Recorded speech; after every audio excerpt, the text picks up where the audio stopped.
маш хөнгөн дасгал хийх, эсвэл чөлөөт дасгал хийх үед бол амьсгалах нэг их хэцүү биш.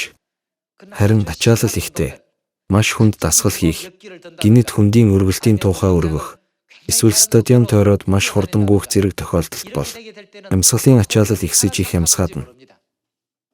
Одоо бидний сүнслэг байдал харуулсан сум шиг л явж байгаа тул бид алхахаас 2 дахин их амьсгалах шаардлагатай.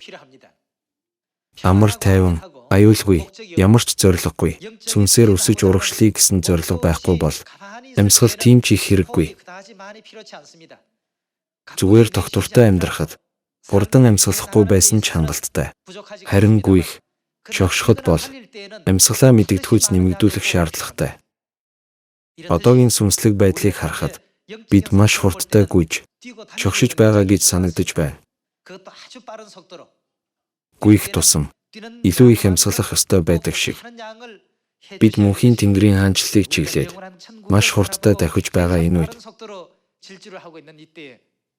ариун сүнслэг зорилгынхоо төлөө илүү их залбирал өргөхийг хүн бүрээс хүсэх байна.